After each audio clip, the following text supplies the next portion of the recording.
Wish I could think a better way. I lost my patience yesterday. If you can see inside of me, be no hurt on my x-ray. Opponents trying to check me, but I don't see no escape. Just trying to keep my head straight. I'm thin ice with the ice skates. At times I feel like giving up, cause it feel like I had enough. Feel like my soul in handcuffs. Got questions with no answers. Can't help me out, I need a friend. I'm losing faith in this world of sin. Trying to make ends meet with a week, no sleep. It's like a cycle that never ends. I can't pretend with no handling. I can't take care of no grown man. I'm by myself crying for help, but won't get saved by no Superman. I'll come down to the mighty dollar. Greed of lust, abuse of power. Clock is ticking hour after hour. Make me wanna throw my hands and holler.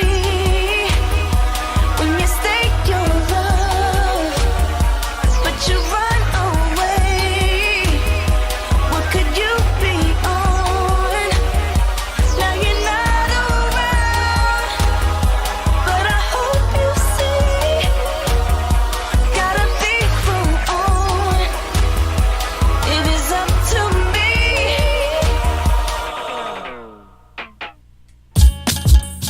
Yeah. Yeah.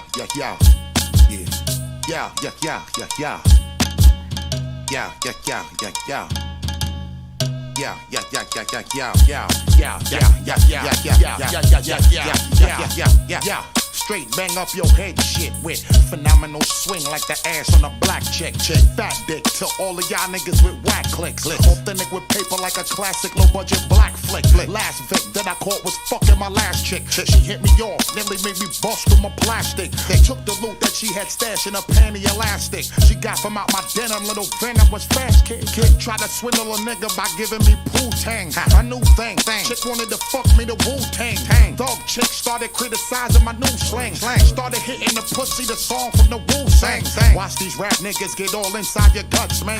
My nuts hang, shorty stay abusing the love thing. Gotta camouflage my stash, it look like I'm Bruce Wayne. After my money, gotta kick the bitch up like Liu Kang. Hey yo, I come to give you a little of what you asking for. Of what we asking for? Oh yeah. I come to give you a little of what you asking for. Of what we asking for? Now what you asking for? Just give it to me raw. Now what you asking for? Just give it to me raw. Now what you asking for? Just give it to me raw. Now what you asking for? Just give it to me raw. Okay. shorty took me on the ride like a cyclone in my zone. Starting with the ass and a fly tone. Hold shorty like how I be holding my microphone. Beat the romance into the jazzy sound of a xylophone. Ass backwards, I'ma stick you more than a cactus. Lay my thug Willie actress across the mattress. Knock it off the earth axis and broke her glasses. Continue when she make me boss blackberry molasses. Pussy made me feel like I was drugged up on morphine. A movie screen ass stacking more than we all seen. Yo, chick bout to make me wild on a real law. A real fraud. Fuck I ever fuck with this ill broad. Chick still after my loot. She like, what son? Don't act dumb. Scheming on a robbery outcome. Come out from wherever you are and be outdone. Acting like you about something and you ain't about none. Come on son. Thought the chicken head was a little rude. The wrong move. Making me whip it out like a live dude. Fuck that trick. Try to get at my hard-earned stack too many times. Gotta put my foot in the ass crack. Jewel for all of my niggas, you know shit is all real. A chicken head to fuck your mans and cut him a side deal. Of all your prized possessions, if you let her get yours, bitch, we keep it raunchy, everything will remain raw. Hey yo, I come to give you a little of what you asking for. Of what you asking for? Oh yes. I come to give you a little of what you asking for. Of what you asking for? So what you asking for? Just give it to me raw. So what you asking for? Just give it to me raw. So what you asking for? Just give it to me raw. So what you asking for? Just give it to me raw. Okay.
さあ願いを言え。どんな願いも一つだけ叶えてやろう。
またお前か。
水平線出会って別れて出会って別れて大変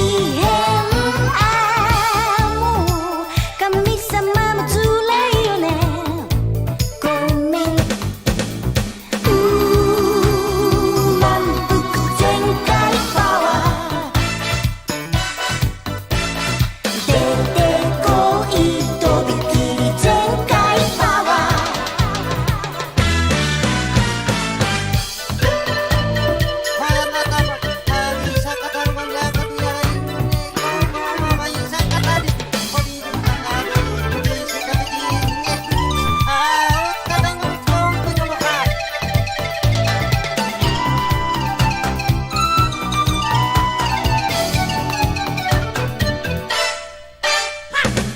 踊ってるよコーヒー味ザウルス笑ってるよチーズたっぷりスコーピオン出会ってドキンドキンドキンドキン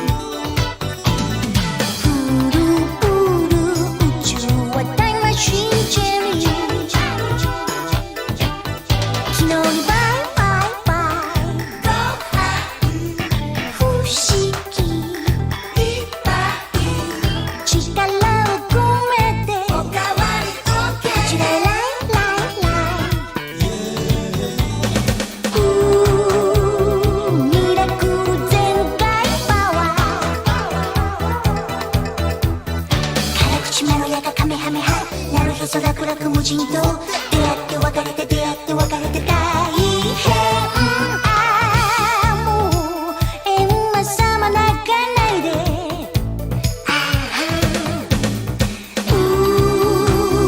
満腹全開パワー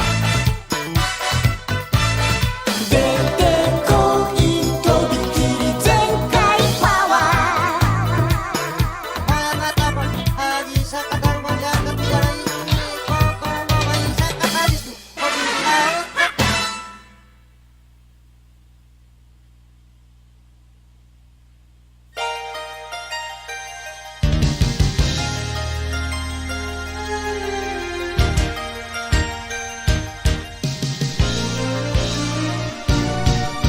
おいでファンタジー好きさミステリー君の若さ隠さないで不思議したくて冒険したくて誰もみんなうずうずしてる大人のふりして諦めちゃ奇跡の謎など解けないよもっとワイルドにもっとたくましく生きてごらんロマンティックあげるよロマンティックあげるよ本当の勇気見せてくれたらロマンティックあげるよロマンティックあげるよときめく胸にキラキラ光った夢をあげるよ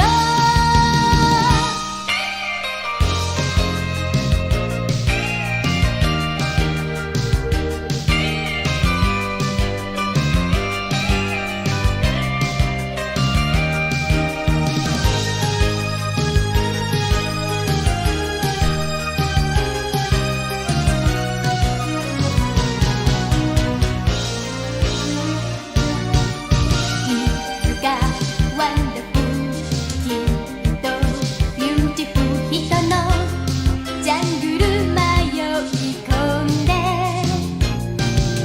スリルしたくて幸せしたくてなぜかみんなそわそわしてる思った通りに叫ばなきゃ願いは空まで届かないもっとセクシーもっと美しく生きてごらんロ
時は満ちたお召しやお召しや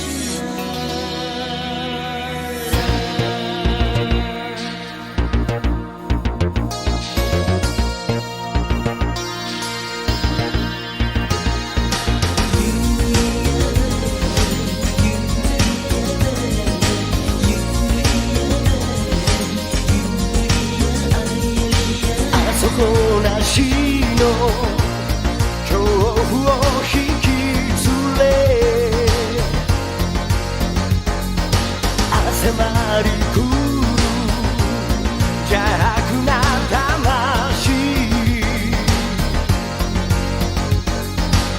負けられない運命の分かれ目やるしかない夜明けに命をかけて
それが俺には見えるのさ。ドラゴンドラゴンドラゴンドラゴンほらすぐ隣破壊の神々腕を伸ばせば爆発さ。ドラゴンドラゴンドラゴン狙われている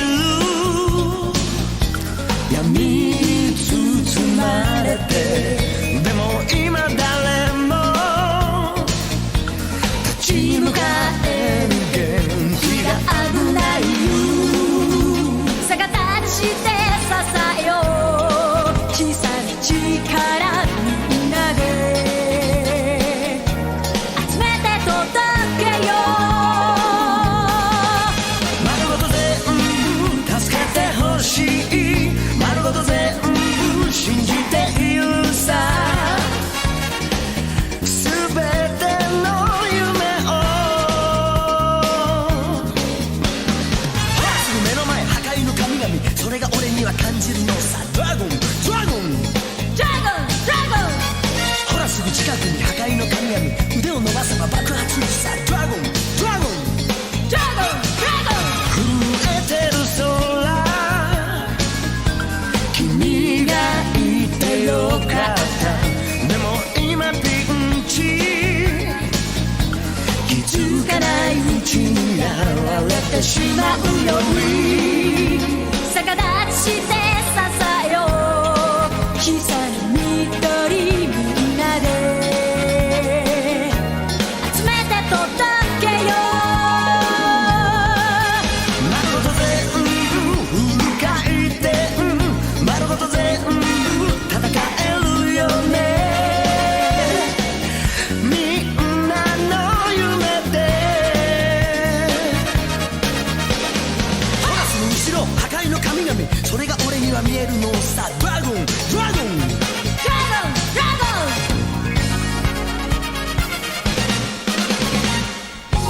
君の戦う見つめているから今勇気出して近づきたい丸ごと全部助けてほしい丸ごと全部信じているさすべての夢を丸ごと全部フル回転丸ごと全部戦えるよねみんなの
じゃなく迫る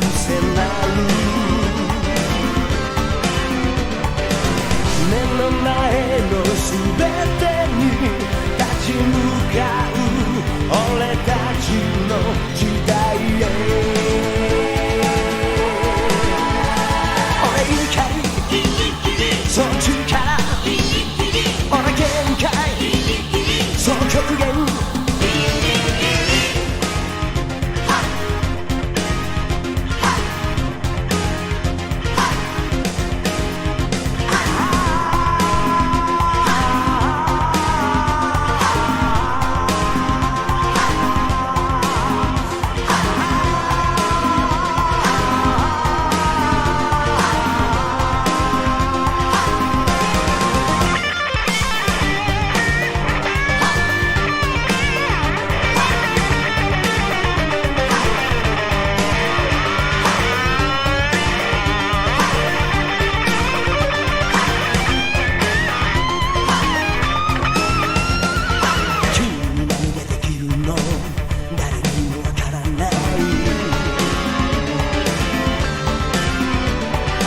知らぬ記憶の果て目覚めれば未来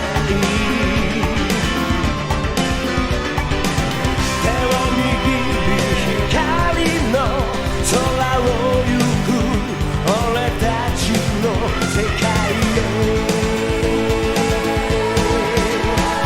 俺怒り君力俺限界君極限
Cost that.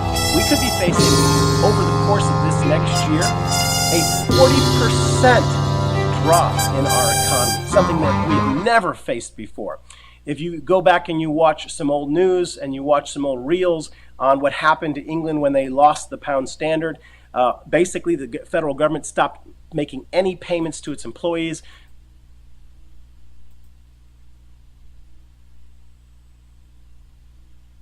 Cost that. We could be facing, over the course of this next year, a 40% drop in our economy, something that we have never faced before.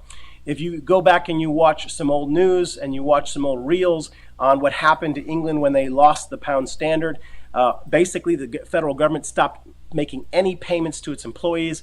No trash service was allowed. There was no Social Security, as you might say. They had a different program, but you get my point. No checks were going out to anybody. There was no food stamp money. Nothing was getting sent out. The trash was piling up in London, and it took them a long time. It took them decades to rebuild. Now, I'm not trying to produce FUD or fear here. That's not my intention. I want you guys to be prepared and thoughtful about what could potentially happen. This guy has made some sort of a bet in my mind, on extreme volatility. Now let me go one step deeper into this, what could be viewed as a little bit of a conspiracy theory. I'm not making my financial decisions based on this fear. Some people might, right? I'm going to invest and hedge, and I'm going to react when these news events occur, right? I do think about them and think about how I can get positioned and less dependent on cash in the bank, and what are my assets? How am I positioned there? Am I protected? Would I have resources to trade if I needed to? These are things all of us have to give thought to. One thing's for certain, we cannot trust or depend on the federal government or politicians. They do lead you astray. They're not our friends, guys. They are the super rich and the elite rich friends. They're friends with Hollywood. They're not friends with the working class guy, and we cannot put our hope or trust that they're going to protect us in the days ahead. We've got to have our eyes wide open, as they say. Thank you for indulging me in that very long intro. This is the Stocks with Josh show. I'm going to briefly go over a couple technical points on Bitcoin's price and where it's a mile marker that it's achieved. Thank you for already hitting the like, subscribe, and hit the all YouTube notifications bell to continue to receive daily insights into stock and crypto. Remember, there are scammers in the comment section impersonating me. They try to use my picture and my name. They try to get you guys to DM them on WhatsApp and Telegram. If you need better trade tools, there is a link in the top pinned comment to the Moomoo investment app.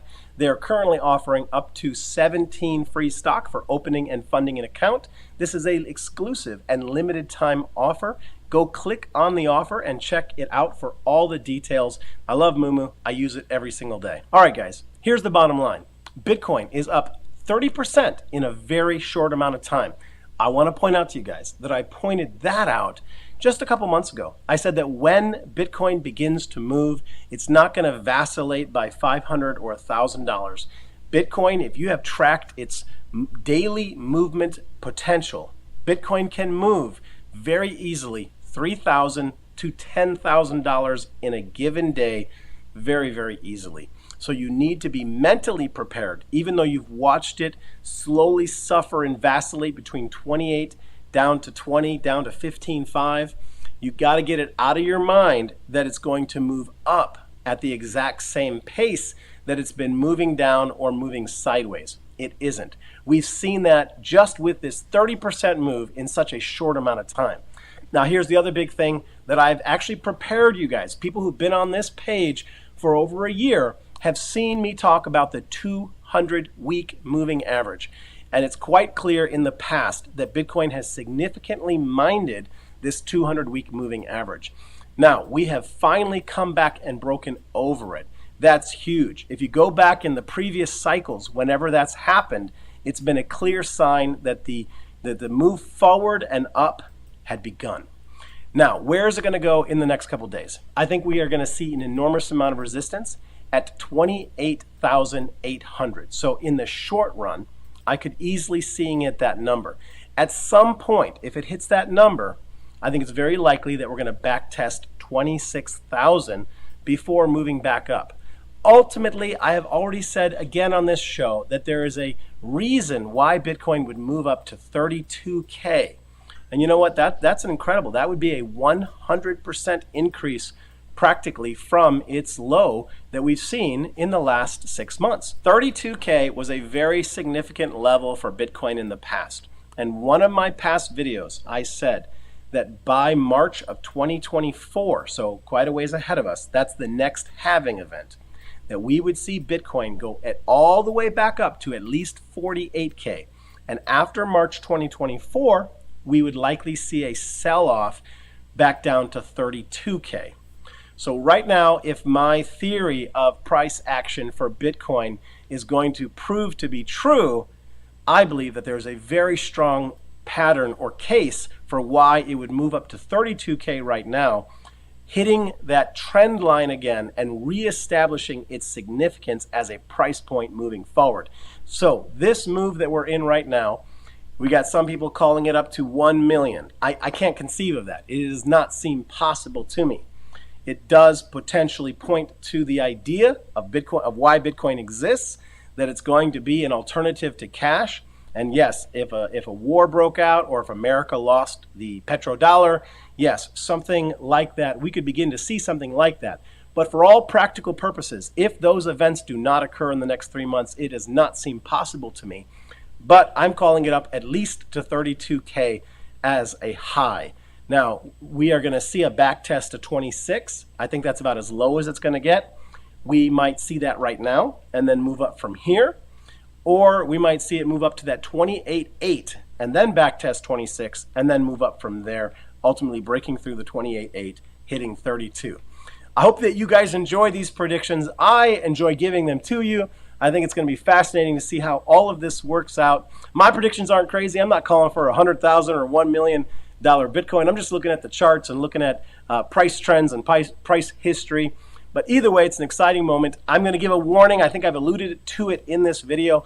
I don't necessarily believe that the movement that we're seeing in Bitcoin is going to play out in all of the altcoins. Okay, the altcoins are not really responding the way Bitcoin is because there's a different narrative on those. Those are technologies. Those are corporations that are going to maybe replace other corporations or other industries in the future. They're not the idea behind them is not to replace the American dollar. That's why Bitcoin is having its moment in the sun, and it might run alone before we see any big effect in the rest of the altcoins. The only exception to that is I think it will pull at least Ethereum up higher because they're so closely connected. All right, guys, that's all I've got for you today. Happy Sunday to you all. I always appreciate the love that I get in the comments. I'm still overcoming a little bit of illness, but I'm happy to get on here and connect with you guys. Throw a heart in the comments. Say hi. Peace and blessings, my friends, on this beautiful Sunday. We'll look forward to talking to you tomorrow.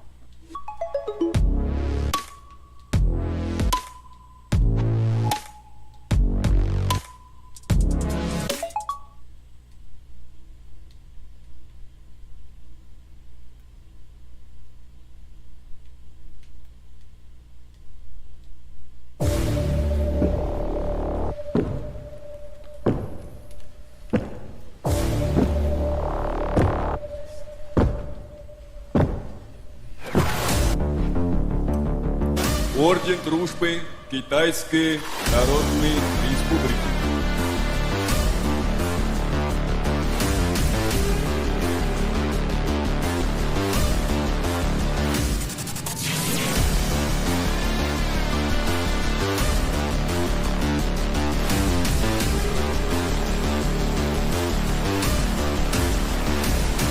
Wow, what we just saw was a picture that spoke 1,000 words. While the U.S. is working with international criminal courts to get Putin arrested, China is bestowing upon him the treasures and praise of its nation. Clearly, we are in unprecedented times. And you know what? Everything that we've got going on, we've got to take a step back and include the geopolitical changes that are occurring. And we're a little bit distracted right now by what's going on in our economy, while the world itself is creating a new order of unity, alignment, relationships, and it does appear to me that the U.S. is not part of it. In addition to that, we had the Prime Minister of Mexico come out with a scathing rebuke of the U.S. Recordamos a esos políticos hipócritas e irresponsables que México es un país independiente y libre, no una colonia ni un protectorado de Estados Unidos.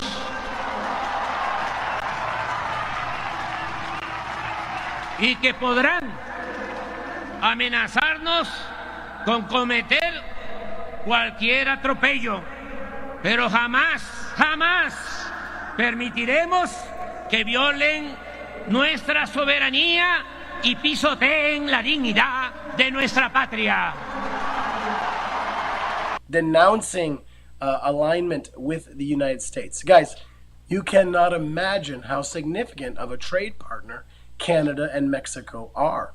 And it would be in our best interest for our politicians to maintain a highly, highly favorable and respectful and profitable relationship with those countries so that they would be very uninclined to look for alliances anywhere else. They need to be happy and squared away. But right now we've got this man speaking to hundreds of thousands of Mexican citizens, denouncing our brutish ways, imposing our power upon them, and not respecting their sovereignty. These are not good geopolitical events. And as I warned in my last video, we have this massive debt crisis in the US. We've got inflation which has not been tamed. Tomorrow we're going to get a final word on what the new rate hike will be, or whether there'll be no rate hike at all. I've been saying that we're going to at least get the 25, because I think getting none at all would spook the markets. It would show that the Fed has lost some of his power or his influence or the tools that he needs to steady the plane and to bring it in for a landing, as they say. The markets are moving up today, as I had predicted. As I said to you guys this week, that we were not capitulating, not falling apart, but instead the markets looked more like, to me, runners getting ready to take off, just waiting for a signal from the Fed. But we need to be very cautious here, because personally, if you go back in time, every single time the Fed gave us a rate hike, the markets fell. So I think that we're going to get the announcement tomorrow of what it's going to be. I think the markets are going to have a stronger rally and additional push initially, and then in the coming hours we're going to see it sell off. That is at least what it's been doing, and that's kind of what I expect it to do again. This is the Stocks with Josh show. Thank you for already hitting the like, subscribe, and hit the all notifications bell for daily stock and crypto videos. Remember, there are scammers in the comments section. They use my picture and my name. They try to get you to DM them on WhatsApp and Telegram. It's not me. All right, I want to talk with you guys about a couple of the big stocks. The big stocks that influence the market, have a big sway, and indicate to me how the market's doing overall. One of them is Apple, the other one is Tesla. Apple is doing extremely well. We are literally only $10 to $15 off of its 52-week high. Apple absolutely takes the sentiment of the market. That's the way I view Apple. If Apple's running up, the sentiment in the market is bullish. And it looks to me like it's wanting to squeeze. We've come up against this high a number of times. If we get a little bit of volume, we're going to push all the way back up to $165 on Apple. I think after that, it would absolutely cool off. It would be way overbought. It'd be time to take some profits. The trade range from that point forward would be from 165 and down, not any higher. All right, let's take a look at Tesla, because Tesla has a big influence on the market as well. The Tesla call that I made about a month ago has been incredible. When Tesla was at $200, I said on that day that it was going to sell off beneath 196, and that it would then go all the way down to 171, that it would find support there, and then it would come all the way back up to 196. Look at the charts, guys. That's exactly what we got. I loaded up on puts when it was up at 200. I loaded up on calls when it came above 171. It closed the day they went beneath 171, which I called as max support. It closed above on that day at 172, which was a perfect sign of support and bullishness, and we've come all the way back up. Well, now it's time to take profits. I do believe that we could vacillate between this 200 and even go back up to 208 if the market's going to be bullish, but this was the trade range I defined, and I'm okay with taking some profits. You have to remember, bulls make money, bears make money, but the hogs get slaughtered. Don't stay too long in the trade. All right, the very next thing I'm going to cover is a very important technical indicator on Bitcoin that I've been observing, which could show us that Bitcoin is getting ready to have that higher breakout that I've called out in the last couple videos. Couple quick things before I get into that. Yes, I'm sick. I don't have COVID. I went to the doctor today. I got tested. Thank goodness it was negative on COVID, but I am positive on pneumonia. So that's what I'm going through, but I was able to get some medications, and hopefully I'll be moving forward and being on the mend. As always, I thank you guys so much for all your well wishes and all your kind words in the comments. In addition, if you need better trade tools, it's time to look at the Moomoo investment app. They're offering up to 17 free stock to open and fund an account. Click on the link in the top pinned comment to view all the details. It's a limited and exclusive time offer, and I love and enjoy Moomoo. I use it every single day to trade. As I've been saying, the banking crisis is not over. It's going to continue to give a positive push to Bitcoin moving forward. The Bitcoin chart looks really good. It's got some interesting setups on it right now. Bitcoin has already created 2 bases of support on the last 2 moves that it's made moving up. Now, we've now had another push up And if we consolidate and move sideways in this current range, that will now be creating 3 bases of support. And now that becomes very interesting, because whenever you have a 3 base support run, you typically get a parabolic move. So according to the parabolic curve, step-like formation, at the end of point of base 3, indicated by the X symbol, the stack could double in the shortest period of time. So what we've gotten is a $30,000 base at base 3, which means that from there, it could easily push up to 60K. This is a reality. That's what the charts are saying. So there's a high statistical likelihood, according to the textbook, that if we get this nice sideways consolidation on Bitcoin at 30,000, with those 3 bases, it could be indicating that we could actually jump up in a parabolic move as high as $60,000 on Bitcoin. Now, I'm not calling for that. That isn't the range that I'm personally trading. Right now, I'm personally trading to 32K on Bitcoin. That's where I'm going to take some profit and look for it to pull back. But I'll be honest, if it does not look like it's going to pull back, I will jump back in. Bitcoin is exciting right now with these geopolitical events, with the interest rate hike that we're going to be hearing about tomorrow. We are definitely in a volatile market, which leads me to my final trade that I want to talk to you guys about. It's the VIX, the VIX. We are very likely going to see another strong pop back up to 30 on the VIX. Keep that one on your radar. It's definitely one not to sleep on. You can get the cheap options on it. You can't get them on every platform, but the platforms you can get them on, you can get some cheap options and make some big bucks. Do your own due diligence, though. This is not a financial advice. That's all I can give you guys today. I'm a little bit tired. As always, peace and blessings, my friends. Thank you for hitting the like, subscribe.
just sad that this is all you could get because you fucking disobedient and you fucking acting stupid.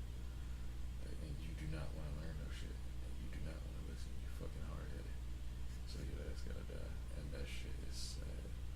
Yeah, but it's like, to me, I feel like if that's how it gotta be, bro, obviously things will be easy.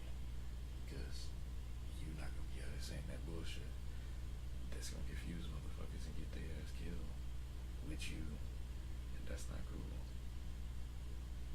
But you will not know none of that shit if you don't fucking read these motherfuckers out here like, oh no, dumbass shit. It's gonna get your ass killed. That shit crazy.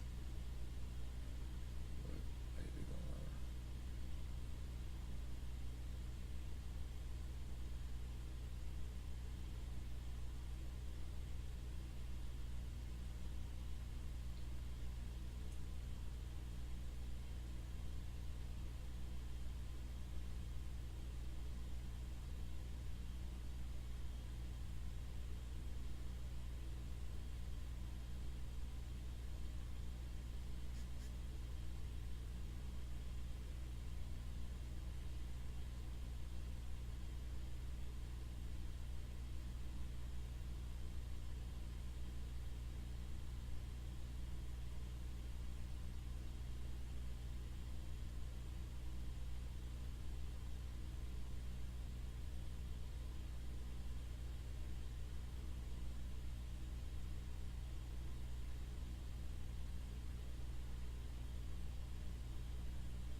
giving out faders. I'm not giving out paper. Oh my God, I found my son's bars. Yes! A mother's dream come true. I said I'm giving out faders. I'm not giving out paper. I don't play with...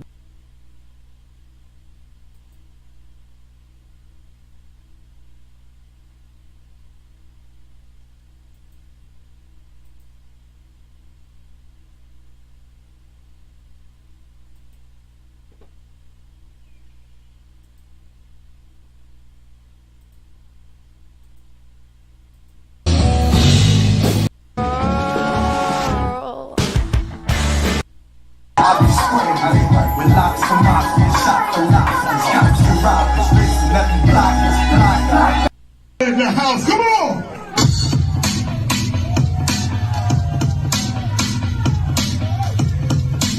Only if you got my first album, you gonna know what's up with this. What we doing is reminding you why you fell in love with hip hop. So we go a little something like this.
Future spirit.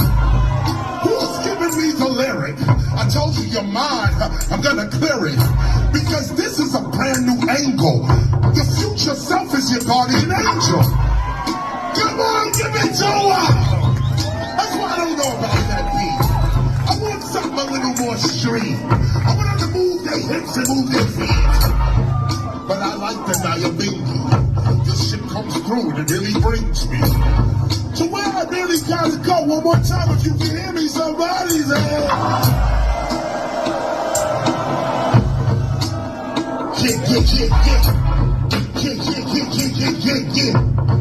Keep it up, go. Hold on, real up.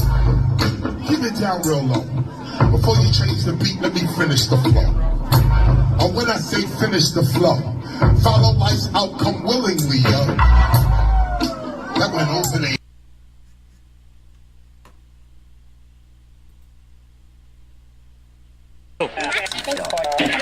It's too fast! How could you even tell what's on? I can tell.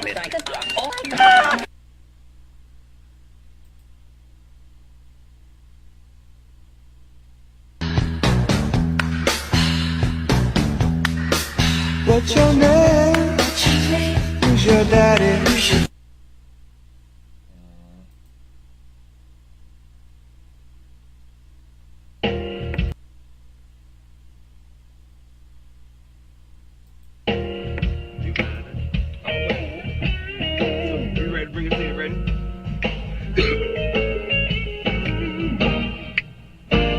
Talking to all you potheads out there. Come on. Yeah.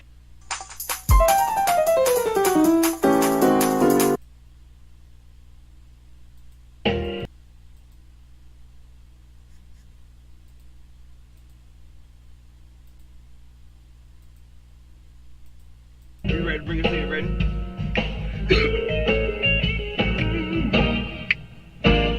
We talking to all you potheads out there. Come on. Yeah, I don't have a blunt to smoke. I don't have a weed to roll. I got to give me a dime before I lose my mind. I've got to roll and smoke a blunt. Ooh, smoke a blunt.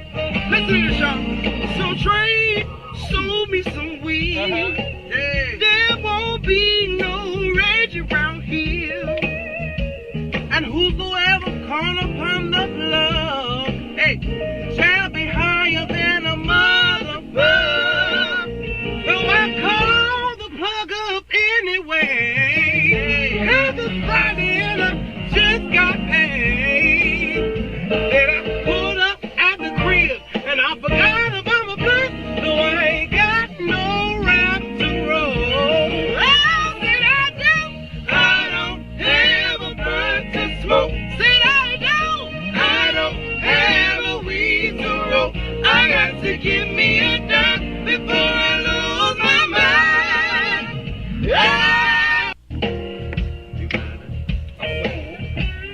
So, you ready to bring us in? Ready?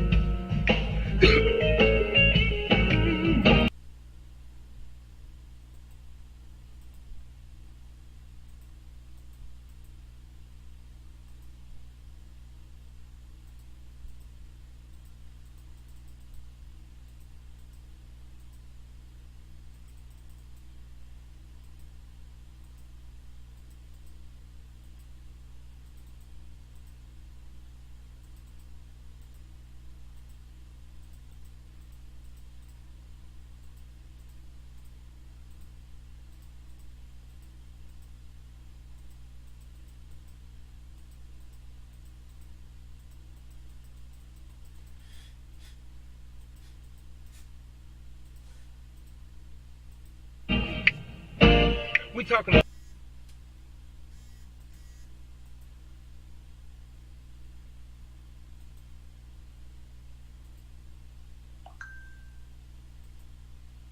Yo, they just jumped 6'9", bro. Yo, homie, I'm not gonna lie, bro. I'm a fan, bro. Yo, I'm a fan. I'm just saying, bro. I'm a fan, bro. I know, but y'all niggas jumpy, nigga. I know, I ain't jumpy, bro. I'm just saying. That's crazy. That's crazy.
the bank stocks are on fire and they are absolutely pushing the stock market up. You don't believe me? Hey, believe the Wall Street Journal in this case. Not always, but check them out here and take a look at this chart. You can see it, the S&P 500, the Dow, the NASDAQ, all pumping as bank stocks rally to help lift the stock market off the ground, family. I got a question for you. Is your portfolio up or is your portfolio down? Let me know in the chat so I can come and put a heart on that. But let's talk about it, family, because how are we going to take advantage of what's going on with the banks and lock in some of these gains? So, as you already know, investing in the stocks is good, but you could also invest into the treasury and expand your horizon. Most people don't know how to do it. And one of the reasons is because the Treasury Direct website is a little antiquated. When you go over to the Treasury Direct website, you're like, how do I buy a bond? And you're looking at all of this stuff and you're like, man, what do I click? Where is all of this, right? I want you to see this because many people have been asking me, Keenan, what have you been doing?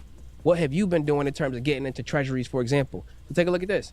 I had seen over on the Public app, again, which is the sponsor of today's video, that they had a 5.14% yield, and I had put 2,500 over there. It was just as simple as buying the stock, right? I put 2,500 over there, and then I was sitting on it. And then now the rate is lower because I didn't lock it in. I didn't decide to do it. So now where I'm at is I saw it at 5.14, but I got in at like 4.9, which is still great because what do you compare this to? You compare this to, and Public will tell you yourself, compare it to the high yield savings accounts. So it has higher yields than even the high yield savings accounts. What does that mean? What's a high yield savings account, family? Something like Discover even, which I also use, but take a look at this. Let's compare Discover to the Bank of America really quickly before we get into the stock news. The Bank of America, if you put $10,000 in the Bank of America, and again, if you want to use them, you can use them. It is what it is. You're going to get 0.01%, and that's going to give you $1 in return in a whole year for the same exact function that you could use at Discover and get 3.6%, and then you'll get $360 versus get $1. So literally 360 times more money given back to you for using the same exact function. But again, on Public, you get your shot at function, but in return in a whole year for the same exact function that you could use at Discover. You're going to get 0.01%,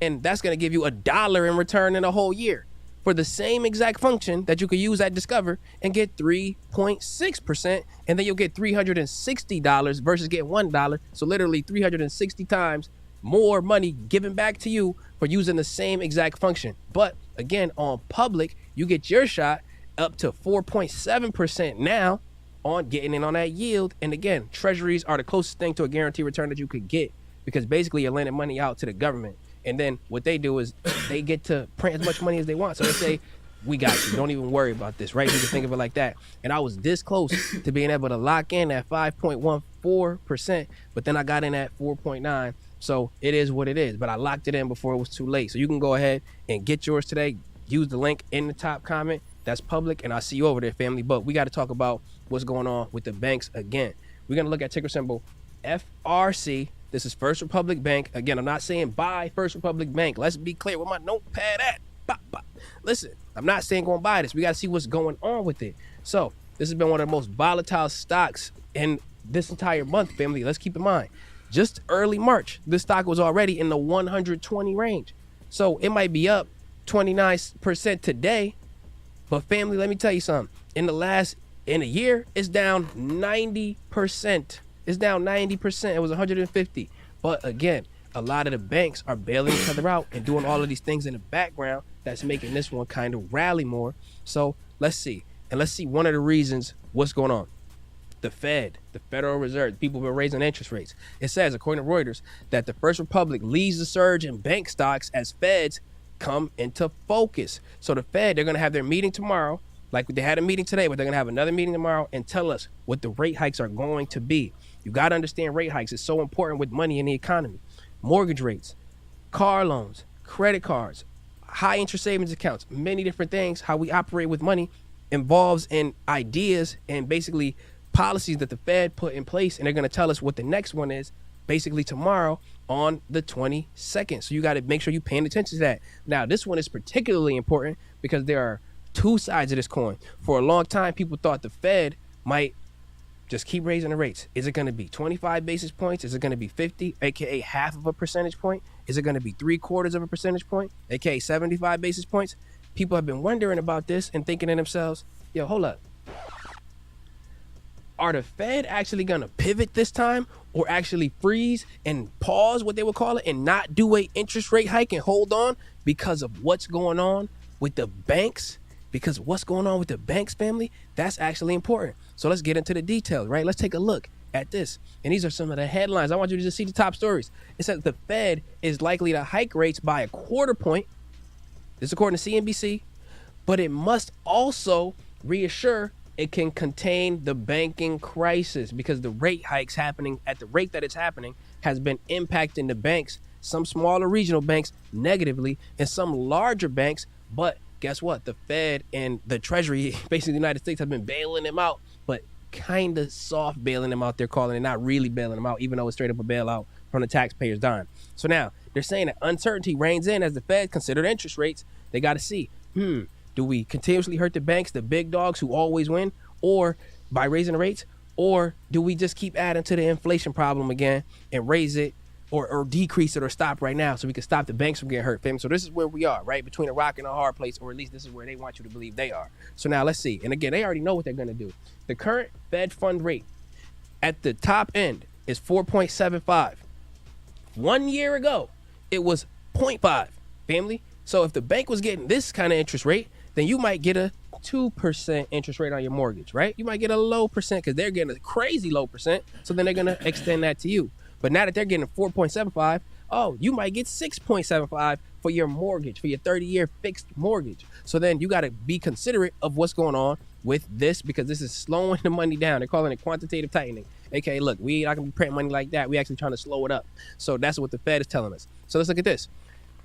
On March 13, 2023, Citibank made a statement, and they said the Fed is going to continue to raise the rates, and they're likely to target on the top end 5.75%, family. So they're saying compared to the current, again, 4.75, which doesn't sound like much. But let me tell you something. That is crazy. This is the highest interest rate hikes that we've seen in years, family. So it's really, really out of hand. So now, let's go over here and let's look at this. This is why this is important. When you look at the Fed fund rate, when it first started off, it was expected. And shout out to James Eagle on Twitter for posting this graphic, right? Fed fund market rate implied path. This is the implied path. So they came out and they said, hey, look, we're going to start raising rates and raising rates and raising rates. We're not going to go to 5. We're not going to go to 5, right? We're going to stop there, and then we're going to bring it down and down and down. We're going to be in February 2024, and boom, it's going to be lower by then, right? But then over time, what actually happened was this line, they started moving the line up and making it higher and higher and higher. So they're like, you know what? How about inflation is still sticky? So what we need to do is take this line and increase it. So at one point, the top of the line didn't even get over the 5. And then let's skip ahead here and look at this. They might expect it to go higher and higher. So you hear Jerome Powell start to say things like, you know what? Higher for longer. So that means, let's say that they actually go to close to 5.5.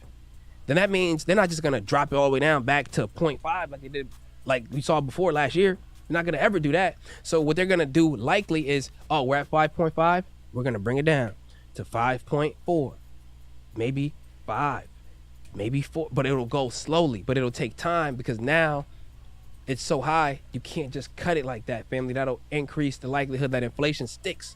So then you're going to see, again, higher for longer means that the banks are going to be hurting for longer. So we want to see what happens. And again, expected tomorrow is 25 basis points. But Elon Musk is saying that he thinks they need to cut it by 50 points to try to stop the bleeding from the banks. And Bill Ackman is saying basically they need to just stop. Don't do anything. Don't raise, don't decrease, nothing. Just do nothing. So then I want to ask you, what do you think? So in my personal opinion, I think it's very likely that they're going to give a 25 basis point rate hike tomorrow.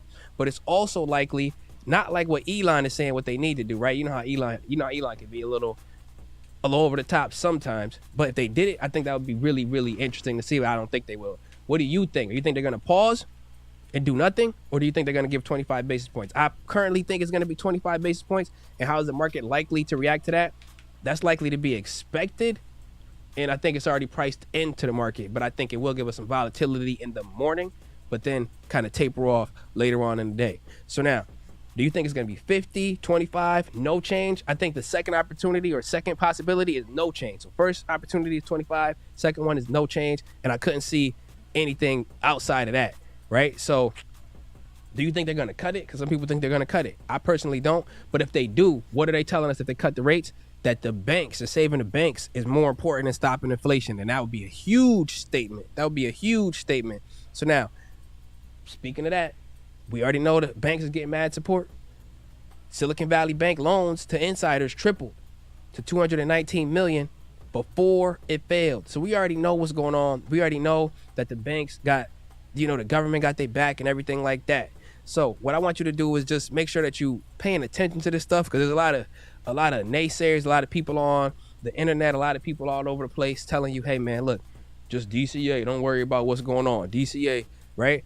You should DCA, you should dollar cost average, you should buy things regularly, but at the same time, you need to have an understanding and an overstanding of what's going on in the market, because this is your money. You worked hard for it. Yeah, we DCA, but we want to know, okay, if my pension is coming or my 401k, my Roth IRA is moving down and it's down 13%, it's down 20%, or it's up 20%. I want to know what's going on, right? You got to be mindful of these things. People want you to just be just ignorant and just moving like a robot, but we human, baby, and we got to be better than that. So I love y'all. Hit the public link in the chat so you could get up on the treasuries too before you ever see anything happen with lower rates or anything like that. You could lock it in and just get your money up like that. So I appreciate y'all. I love y'all. Hit the subscribe if you have not done so already. Look at the likes. See if you feel like I deserve a new like.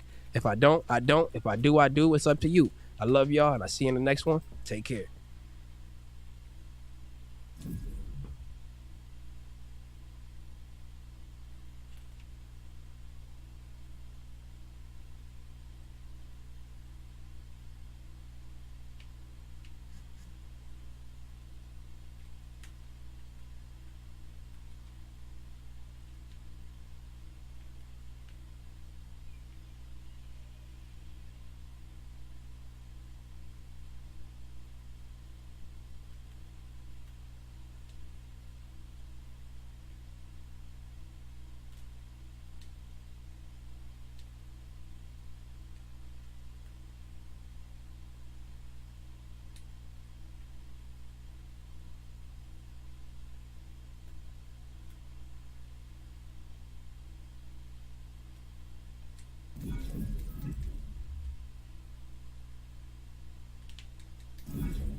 Get in your eyes. We're saying we know Keanu. That's the thing. That's our fault. We'll sneak in behind you. Just go like, I'm IGA. Oh, I love that. I'm gonna send that to my mom. Security bending my arm, Wow. lifting me out. I'm IGA. He got IGN. You got any extra tickets? We're desperate to go and see it inside. You guys can get in your eyes. We're saying we know Keanu. That's the thing. That's our fault. We'll sneak in behind you. Just go like, I'm IGA. Oh, I love that. I'm gonna send that to my mom. Security bending my arm, Wow. lifting me out. I'm IGA. He got IGN. You got any extra tickets? We're desperate to go and see it inside. You guys can get in your eyes. We're saying we know Keanu. That's the thing. That's our fault. We'll sneak in behind you. Just go like, I'm IGA. Oh, I love that. I'm gonna send that to my mom. Security bending my arm, Wow. lifting me out. I'm IGA. He got IGN. You got any extra tickets? We're desperate to go and see it inside. You guys can get in your eyes. We're saying we know Keanu. That's the thing. That's our fault. We'll sneak in behind you. Just go like, I'm IGA.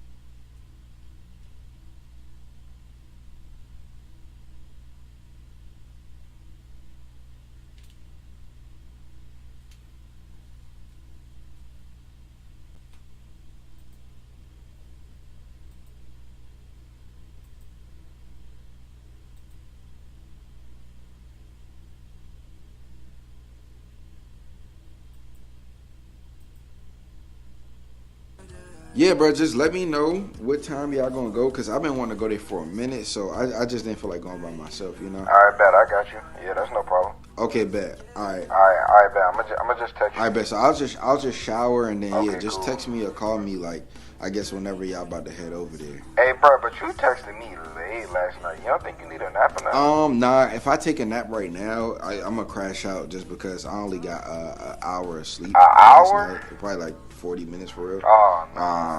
And I had to go to work this morning, so I just been like pushing through the day. That ain't good, bro. Pretty much on like, I don't know, almost 48 hours of no sleep, but I only got that 40 minutes of sleep. But I'm gonna still make it out either way. Are you sure about this, bro? I don't know. Yeah, no, I'm sure. Just let me know. What made y'all even want to go to that one? Are you really asking me what made me want to go to that? Yeah, because I didn't even know you was interested in something like that. I mean, well, you know, I went to most of the comedy clubs in the area already, and they supposed to be having like this big headliner come through. You know, Chumi? Yeah. Yeah, he's supposed to be coming through tonight doing a headliner show. So I was like, shoot, let me go see what's up with him and, you know, just have a good time. Yeah, so that's pretty much it, bro. So we all gonna head out tonight. I was hoping that, you know, you'll be able to come through too. Yeah, so just let me know if you're gonna come through or not, cause you know, it'll just be cool to have your company and everything. You ain't been outside in a minute, so I just figured you might as well just come. You still here, bro? Hello? Yeah, I'm still here. Okay. I'm still here. Why you sound like that? Now, you good? I just got a shower. Okay, well, just let me... Wait, why'd you just laugh? I see the clouds now. right now. Now, you good, bro? Come on, like, for real. Like... No, I'm good, man, yeah. Nah, I don't know. You should probably get some sleep, man. You sure you good? Yeah, no, I'm good, bro. Just like I said, just let me know when y'all headed there, yeah. And depending on what time, I'm good. I don't need a nap or nothing like that. Alright, I'm gonna text you. Alright, bro. Alright. Oh, shoot.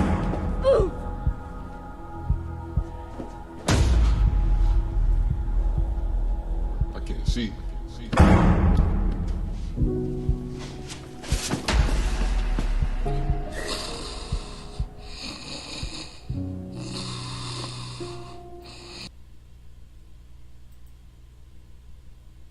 When was the last time you heard something about Twitch that wasn't overwhelmingly negative? I can't even remember, it's been so long. Trying to remember a time where the Twitch higher-ups seemed in touch with the community is like trying to remember a dream. Like, it's just extremely hard. How long it's been since Twitch was doing things that people generally liked. For years now, it's just been rolling out features that nobody in the world has ever asked for and that contribute nothing to the platform.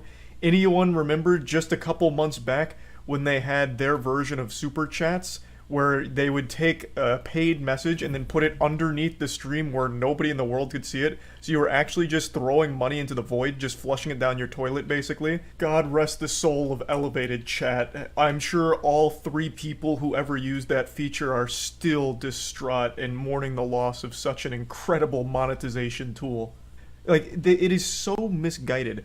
Another feature that they've rolled out that I'm sure none of you even knew existed is something called Reacts, where you as a viewer while watching a stream can react to it, and all it does is you can send an emote at that very second you click react to let the streamer know what you thought of that moment, that second. So that way when the streamer goes to their dashboard, they can click on the reacts and see like, oh, at minute 55 of my stream, I had 3 pogs. That must have been a really good moment.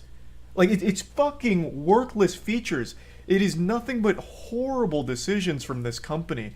They're making more bad choices than a college student who just took his first shot of Fireball. But unlike the college student, Twitch isn't drunk. They're just stupid. I'm getting heated. Of course, not everyone at Twitch is this silly.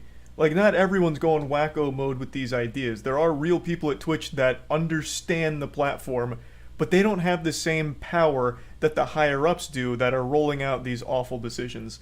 Why am I talking about this? Well, it's because they've just revealed 2 new awful decisions over the last 24 hours. Now, one of them, admittedly, is not their fault. This comes with the layoffs. I will show you some clips from last night's stream where I really dive in deep on those. But the other one that not a lot of people have realized yet is they also made a statement on their sub-revenue split. You might remember, I also mentioned it recently in another video. Last year, towards the end of the year, Twitch announced that it would be getting rid of the 70-30 sub-revenue deal that they had with streamers. So now it would be 50-50 across the board, 70-30 would no longer exist, which means Twitch now offers the lowest amount of revenue to streamers in the entire industry. They're now at the bottom of the food chain when it comes to sub-splits across the board of every streaming platform, and by a wide margin. YouTube is 70-30. I mean, even Kick is like 90-10, I think, or even 95-5, I don't remember. But they offer the lowest split of subs, and it's not even close. And they really don't have any tools in place to try and make up for that, so instead they double down on ads, which is worse for everyone. Streamers don't like running ads. Viewers don't like watching ads. Thus, you're immediately killing the 2 people that make streaming work, streamers and viewers. You are rolling out things that neither side want. Their Galaxy Brain solution to the taking 20% away from the streamers is to force them to run more ads if they want to make up for that lost revenue. And streamers don't want to do that because that drives away their viewers. That's bad. I mean, sometimes the viewers will come back, but when you run an ad on Twitch, you lose viewers. It's just how it works because no one wants to sit through fucking 10 unskippable ads, so they'll go somewhere else. Maybe they come back, maybe they don't. And this is extremely detrimental because of pre-roll ads that play when you click on a stream for the first time. This is the nail in the coffin for a lot of smaller streamers where even if they're doing really cool content, a lot of people never find it because when they click on that stream and they get fucking 2 back-to-back 30-second ads, they just instantly leave and they'll never go back. So clearly it was a very controversial decision, one that a lot of people took issue with, and now Twitch is saying that we heard everything everyone was saying. It was a very loud conversation, and we laughed at all of you, and we're spitting in your face. We made the right decision, nerds. It's going to be 50-50 forever. So they're patting each other on the back, slapping their ass, saying, good game out there, team. They are taking their victory lap, letting us all know that 50-50 is here to stay forever, and then try and elaborate on why it's a good thing and how they're going to change their monetization model in order to make Twitch the #1 place to stream when it comes to revenue for streamers. And in the interview, they said, we talk a lot about how we're in this together, and part of that is innovation. We are committed to continuing to improve our monetization products and building new monetization products, and at the end of the day, we're committed to increasing the amount of money a streamer earns. Wow, such noble intentions with absolutely no way of delivering. One of the things Twitch is really going buck wild with is their ad incentive program, and here's what they had to say about that. Surprisingly, they did recognize that the intrusiveness of ads on Twitch is a big issue, one that they're trying to work on. So they said the acceptance and engagement on the ad incentive program far exceeded our expectations, so streamers are clearly seeing the value in running ads now.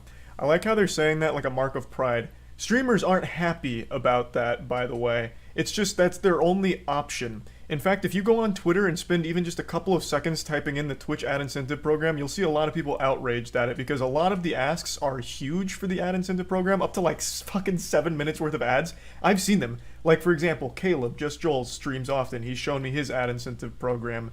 Rex Gunderson, he's shown me his. Like, the asks are not small, and the pay they're offering isn't huge for smaller streamers. Even in the rare instance where a couple of larger streamers posted their ad incentives where it was a lot of money for like fucking 6 or 7 minutes of ads per hour, they still, most of them chose not to do it because of how intrusive all of the ads were to the viewers. It just makes the experience of watching their stream awful. Having to be inundated with fucking 7 minutes of ads per hour is a lot when it comes to streaming. So a lot of them still just didn't choose to do it. The only reason there is any level of acceptance with the ad incentive program is because you have forced people to swallow this shit.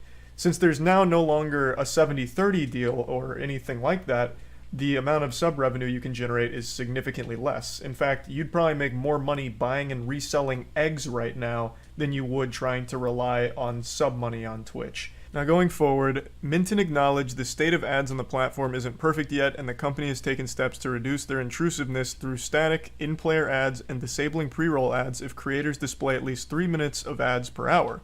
We're really thinking about ad placement generally and ensuring that, as a viewer, when you're looking for a new community, that we're reducing the impact of ads. So they do recognize how it's very bad for small streamers when pre-rolls are playing. And right now their solution is, we'll just play more ads during your stream and we'll get rid of pre-rolls. Like, it's literally Ouroboros, just constantly fucking feeding on ads and eating its own tail. Everything is all about ads, and it's still intrusive. Like, it is still there. Like, pre-rolls will exist unless you are running ads throughout your stream. So I still also don't understand why skippable ads aren't on the platform when those are pretty commonplace. Like, I feel like skippable ads would at least help alleviate some of the headache there and make the ad breaks a little more palatable.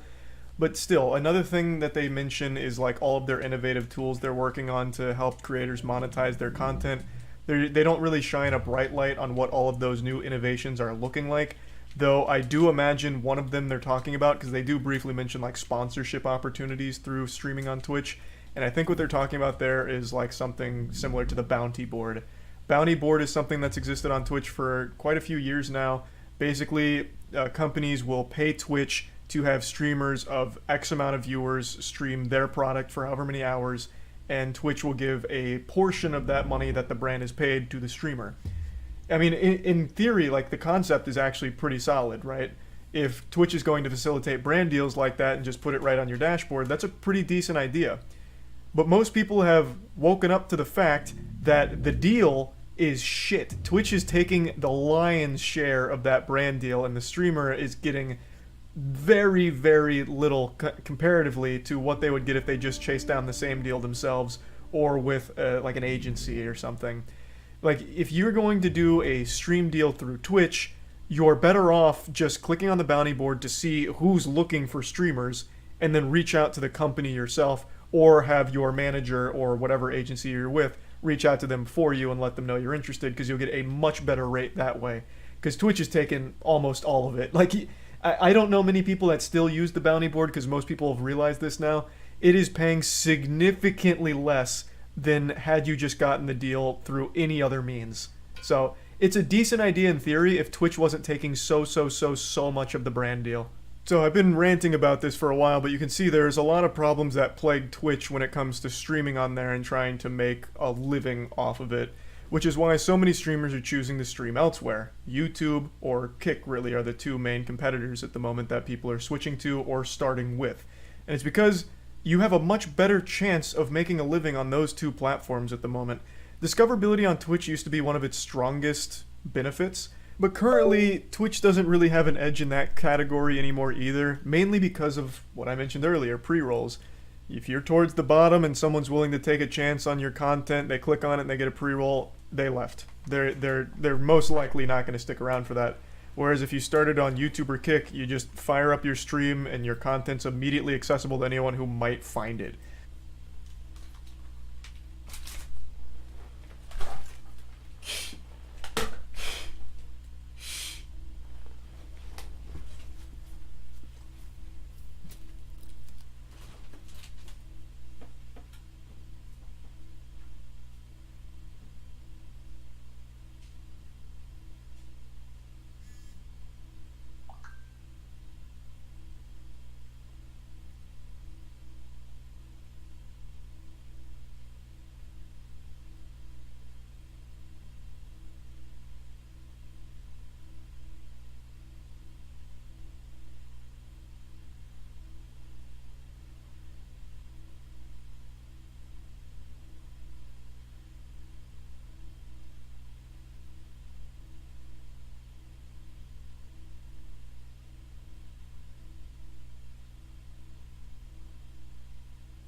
So yeah, like you just stand a better chance of getting found elsewhere outside of Twitch at the moment, I would argue at least.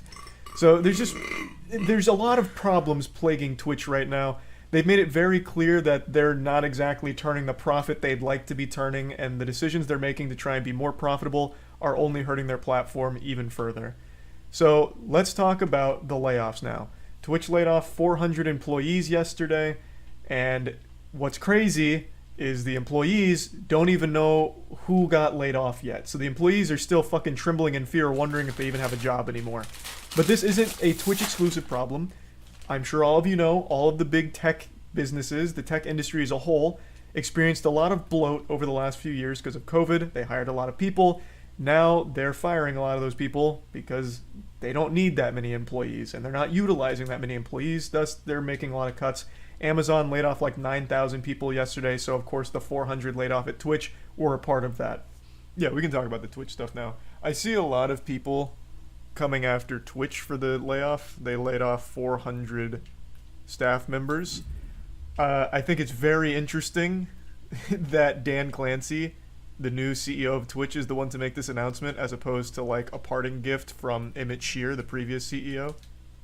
That was kind of surprising, because this is not really how you want to start your reign as the Twitch CEO with 400 jobs taken away. But it's also not their fault. Amazon laid off 9K. So people need to realize that since Twitch is part of Amazon, this is part of the overall Amazon layoffs. I don't think Twitch itself was the one that kind of spearheaded it. Though I will say I think Twitch is a bloated company. I feel like losing 500 staff members isn't necessarily going to change too much about it. But I could be wrong. Maybe these are like really crucial members. But what's kind of fucked up about it is apparently the Twitch staff don't even know who's been fired. It sounds like huge corporate shit. Yeah, that is kind of wild that the employees themselves don't know if they've been laid off or not yet. I feel like they probably should have told them that they're fired before making the announcement. 400 employees fired out of 1,200 is fucking rough. Is that how many Twitch has? Is it 1,200? I don't know why, but I thought it was more. But yeah, I mean, it's not a small number by any means. But I do think Twitch was very bloated. I don't think you needed that many employees to begin with. They're clearly not utilizing them to their full potential. Like, I can count on one hand the amount of features they've rolled out over the last couple years, right? Like, they're clearly not being put to great use over there. But this wasn't like this wasn't explicitly a Twitch decision. This is just the entire tech industry. I don't remember where the source was now, but there's a whole article written up about the collapse of the tech industry jobs right now. I believe they cited that because of COVID, all of these companies panic hired a ton of people because they thought they'd need significantly more employees to like run remote and all of that. So all of these companies really exploded with the amount of people on their payroll over COVID. And now that that's not going on anymore, they just have all of these, like this wild list of employees that they don't use and they don't need anymore. So now they're letting them all go all at once. So it's just this huge exodus.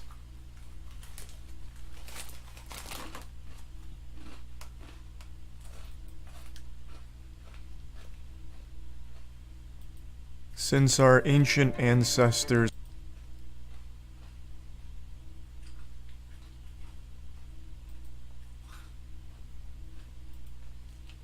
This video was sponsored by Aura.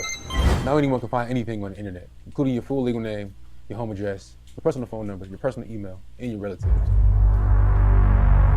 This information is accessible because of data brokers who profit by selling your information to spammers, telemarketers, robocallers, and anyone else who wants to learn more about you. And that's why I am excited to tell you guys about today's sponsorship, Aura. All right, now listen up, you and you. Cue the music up.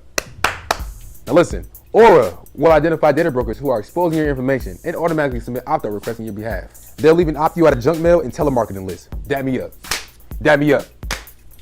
You can use my link, or.com/LenarYoung, to see how many data brokers are using your information. The link is in my description. And also, you can use the QR code on the screen. Did I mention that Aura monitors the emails and passwords to see if they've been involved in a data breach? The app includes that and so much more. As you can see here, Aura has almost every internet safety tool that you'll ever need, all inside one app. Let Aura do the hard work of keeping you safe online. If you sign up now, you'll get a 2-week free trial using my link. You'll be shocked at how much of your private information Aura finds in just those 2 weeks. Go to Aura.com/Lenar to start your free trial. Click the link in the description or hit the QR code.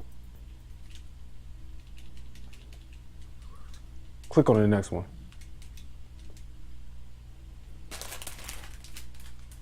What you think you watching? Probably some cooking videos or something. Let's see. There's nothing on the screen. Nah, he gotta be looking at something. It's probably the signal. Let me fix this real quick.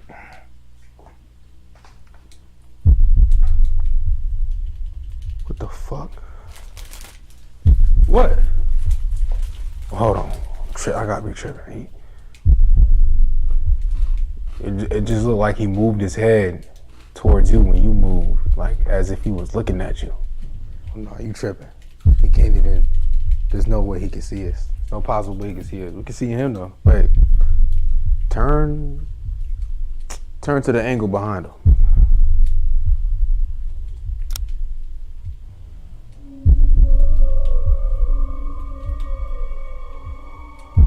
Screen is black.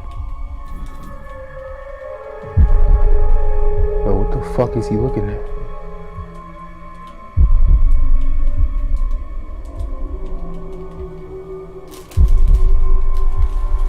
Oh shit! What the? Hell no! Hell no! What was that? What was that? I don't know. I don't know. What was that, bro? What was that? I wish I could tell you. What the fuck was that? I don't know, man. I don't. We gotta get the hell. No, we gotta get out of here, bro. We gotta get out of here, man. I'm not working here no more. I am not working.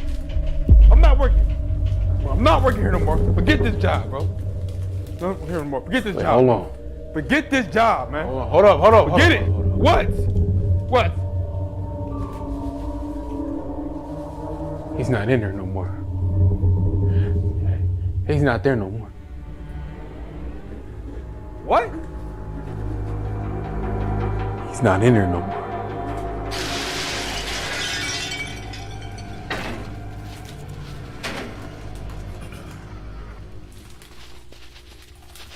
He's in here.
I went over to my family's house for dinner a couple nights ago, and my father was raving and couldn't stop talking about a case I'd never heard of that apparently has just wrapped up.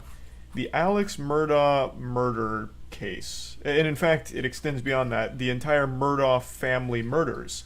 This is a very high-profile case that I just hadn't heard of until my father started lecturing me on it like I had just taken a criminology course. He apparently followed every single piece of evidence that dropped. He watched every trial, everything. My dad studied the tits off of this case like he was going there to prosecute Alex Murdaugh himself. And it piqued my interest. It made me want to learn more about it. So I went to the best goddamn channel on YouTube for things like this, Legal Eagle. Legal Eagle recently made a full, beautiful breakdown going over every single piece of evidence and every single key point in the entire Murdaugh history. So I'm going to put a link to that in the description, but I just kind of wanted to share it with all of you because this is one of the more deep and disturbing cases I've learned about in quite a while. So I just wanted to share kind of the gist of it with all of you, but I highly recommend watching Legal Eagle's video on it if you want to learn the most about it and see how everything unfolded. You see the Murdaugh murders.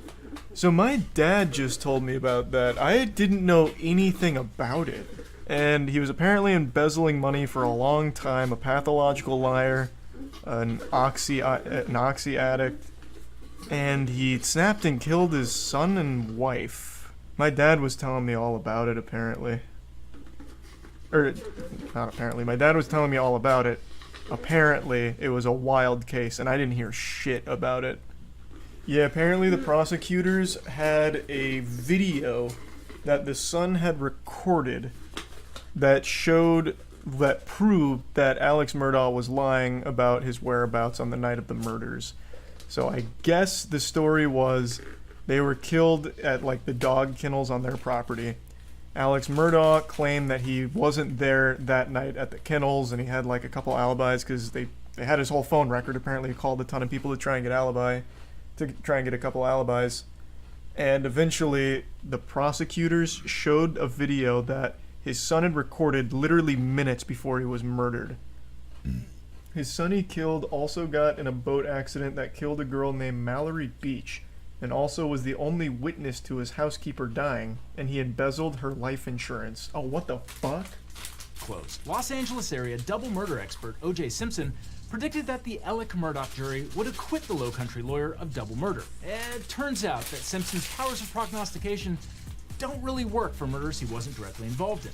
Wouldn't surprise me in the least if this guy beats this case. So before I explain... It's crazy. It is crazy. We have O.J. Simpson on Twitter dropping reaction videos, giving his opinion on how another murderer could potentially beat their case. That blows my mind. Randolph Murdaugh Sr. was elected solicitor in 1920 and served until he was killed by a freight train in 1940. Sounds like a murder. That sounds like an actual old western murder where they tied him to the train tracks. Don't know the situation, it literally just sounds like he was murdered.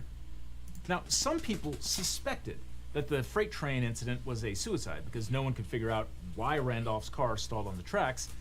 But Murdaugh Sr. was succeeded by his son, Randolph Murdaugh Jr., known as Buster, who held the position for 46 years cool from nickname. 1942. On two separate occasions, 20 years apart, he told jurors that if they didn't impose the death penalty on a criminal defendant, he would use his power as solicitor to release other rapists into the community.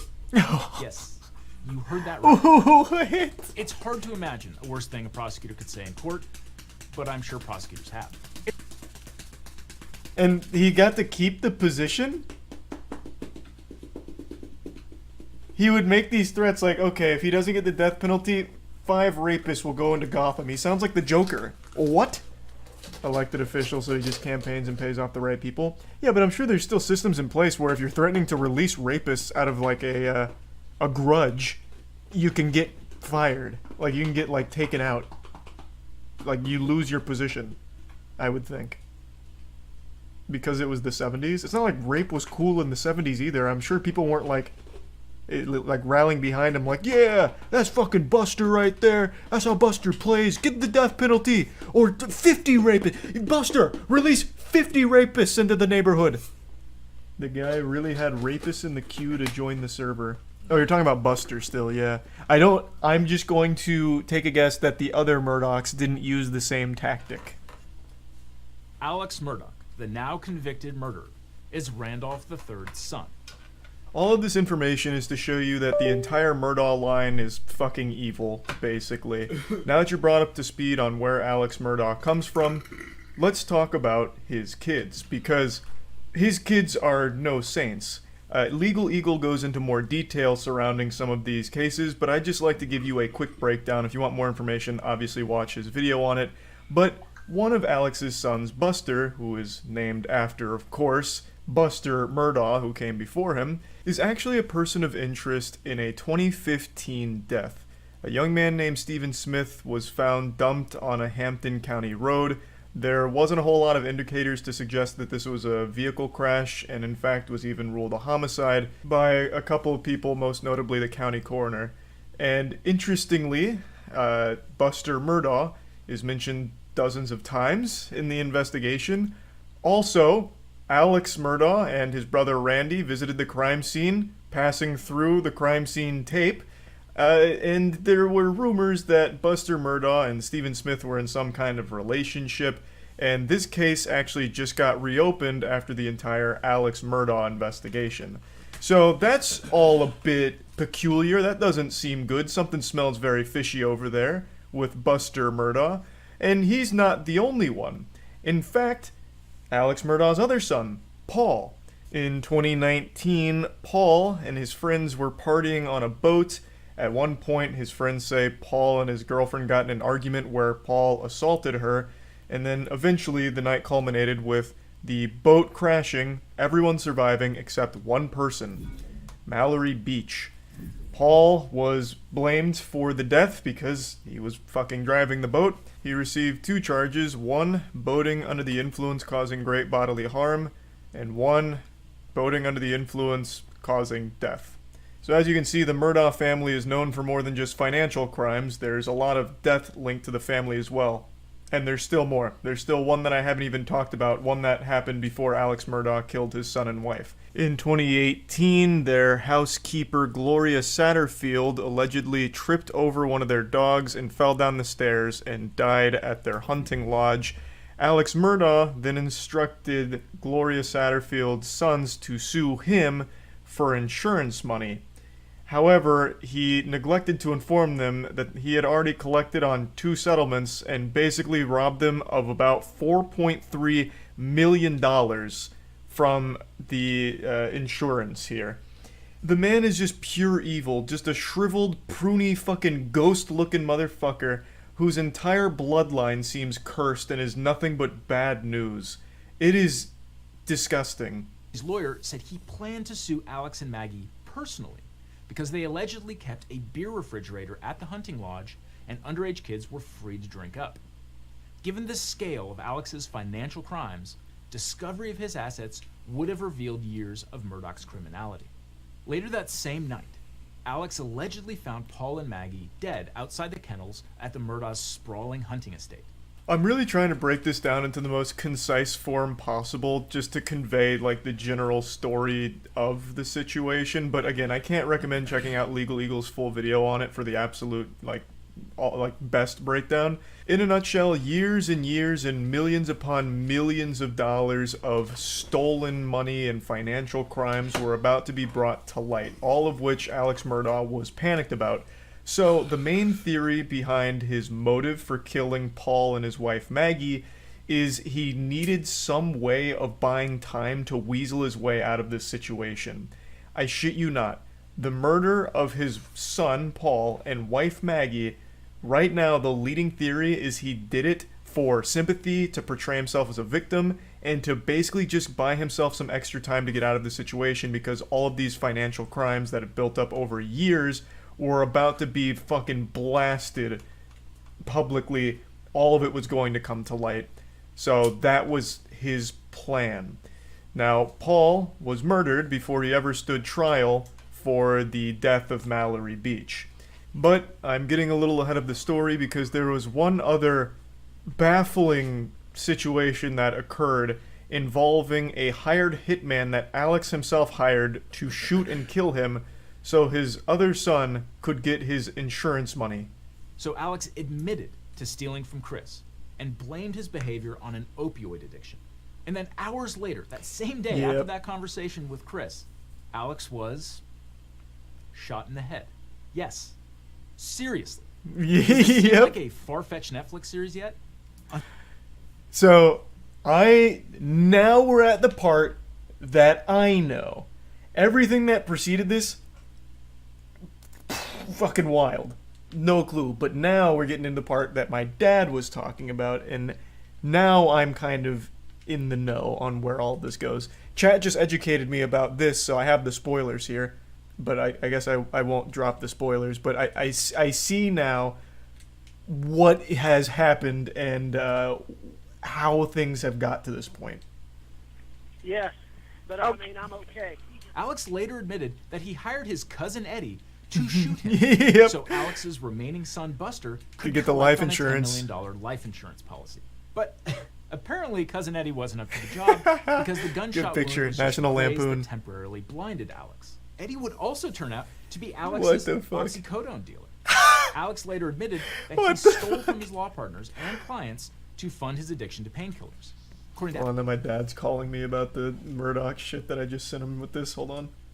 Yeah, well, did you even know about all of the Murdoch shit with his family? Like how his son is most likely responsible for deaths as well? Yes.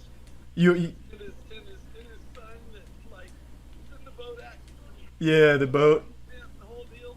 I mean, yeah, I know all the background of the whole thing. Yeah. And then how he tried to set up, like, his own... Yeah, I just got to that point. Cousin Eddie to like a hitman to shoot him for the life insurance policy for Buster. Yeah, and then they fucked that whole thing up. Okay, I didn't know if you knew any of that because you didn't mention it. That shit's crazy. Well, see, that's why I haven't been playing any games. I got so into this shit. I'm like, I can't stop. It's like, see, that's why I said this is 10 times better than the goddamn O.J. Simpson.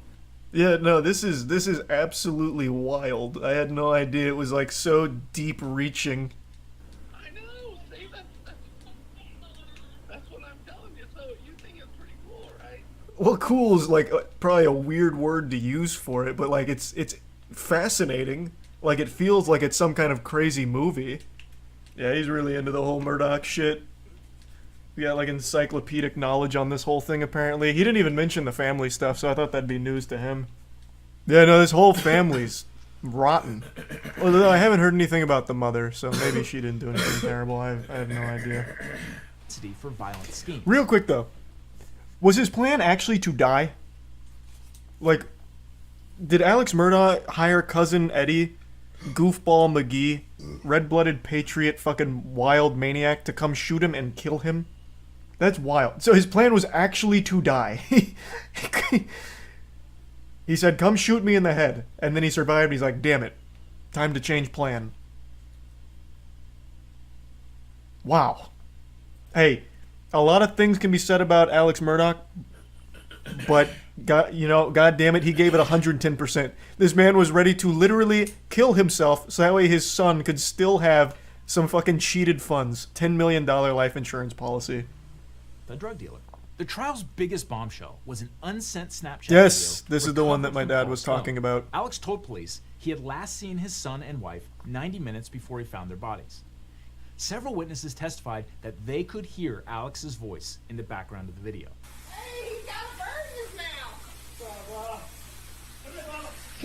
Did the Snapchat video influence Alex's decision to testify on his own behalf? Almost certainly yes. The very first Well, yeah, and I think that is very clearly his voice in the Snapchat video. Very clearly. thing Alex did on the witness stand was fess up that he lied about being at the kennels. Alex admitted it was his voice on the video. Were you in fact at the kennels at 8:44 p.m. on the night Maggie and Paul were murdered? I was. Did you?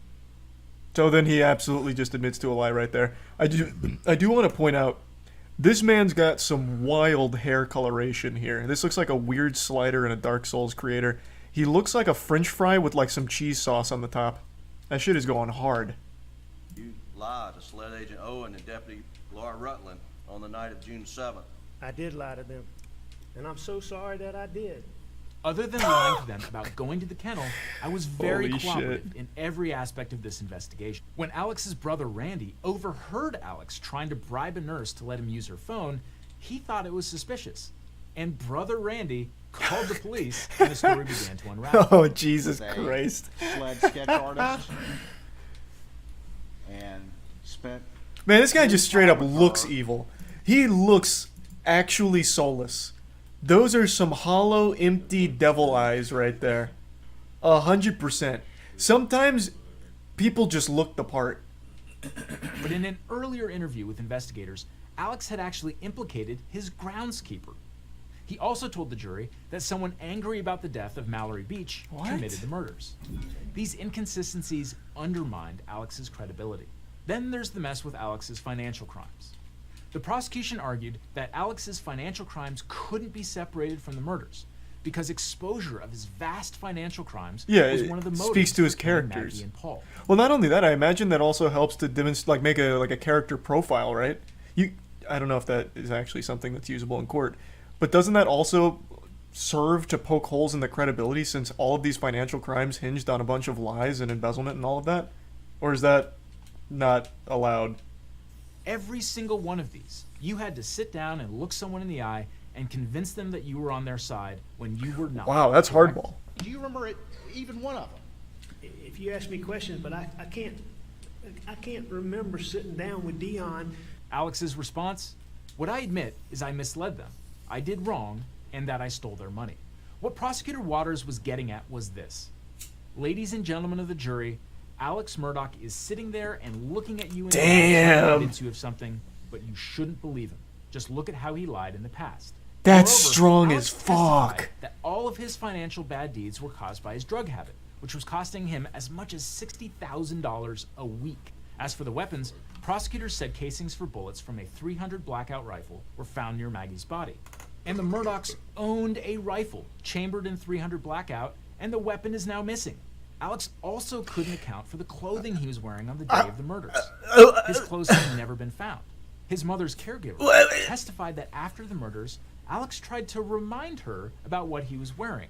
I guess it's easy in hindsight, but I feel like even if I was in the court as this was unfolding, the second it came to that point, both of those in conjunction, I'd be like, well, he fucking did it. What kind of coincidence is that? Oh, so they were killed with .300 Blackout rounds. Oh, you have a weapon with .300 Blackout. That's a weird coincidence. Can you bring it in so we can just make sure like everything's, all good? Oh, it's missing. Well, what happened to it? Oh, you don't know. Oh. Okay, well, what about your clothes? Can we, like the clothes you were wearing on that night, maybe they picked up some forensic evidence from the real killers. Oh, you lost your clothes. Are you telling me a burglar came in the middle of the night while you were sleeping and took the fucking clothes off your back? Even your dirty goddamn undies, he took them? Oh. Like, what the fuck? This is outrageous. The speed of the jury's verdict, just 3 hours of deliberation Oh, after nice. a trial lasting a month and a half. That's a gold split. Speaks volumes.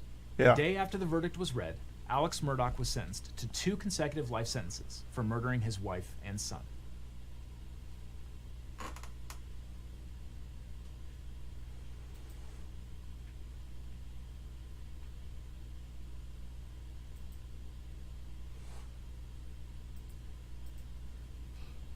Rackman uploaded a nude video called Can Gaming Kill You?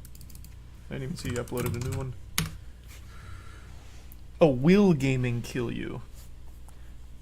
I imagine this is going to be talking about this recent fascination with obsession and blaming the subjects of obsession as opposed to the actual underlying cause of the addiction. That would be my guess.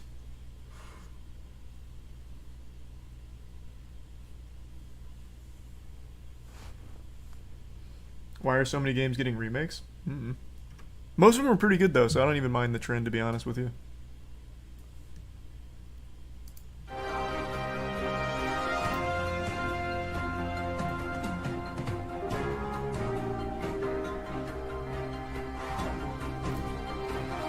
Welcome back, ladies and gentlemen, to ACT News. I'm your host, $10 the million Reporter studio. Man. And today I ask the important questions. Are you giving your child digital heroin? I don't know why anyone It is would all have about Fortnite addiction. in their I knew home it. because it is like giving a child heroin. There's this recent trend, and it's not just gaming, where things that become a subject of addiction, which is literally anything, food, porn, games, any of it, instead of like talking about addiction itself, it's about these things should be banned because people get addicted to it. It's so weird. We've regressed so fucking much. I don't get how the fuck we went from like early 2000s of like actual progress and understanding these things and being like, yeah, maybe games aren't really the full cause of like this rise in addiction, to now full brain rot, like we need to ban porn because some people get addicted, we need to ban Fortnite because some kids get addicted, that kind of shit.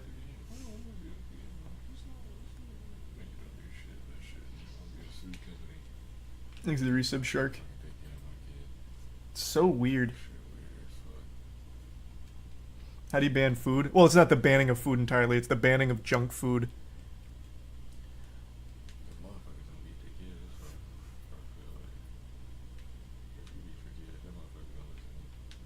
Don't know if the porn is so much about addiction, though. Those are the main talking points I've seen. There's other arguments being made about porn, I guess more so than like games and shit.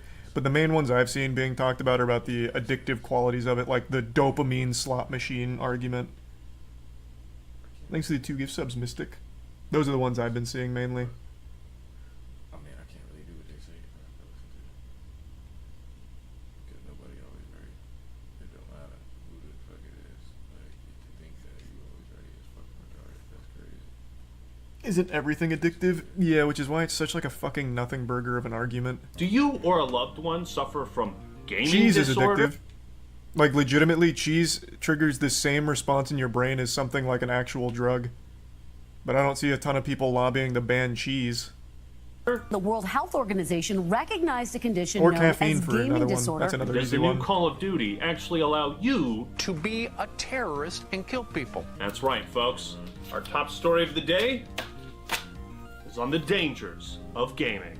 What's up, everybody? This is the Act Man here, and today we're going to be taking a look at some of the most interesting news reports on video games. Oh, he's going I've done over this half of the before in stories I've videos been like the seeing, War I Against bet. Video games and others, but those were more documentary style.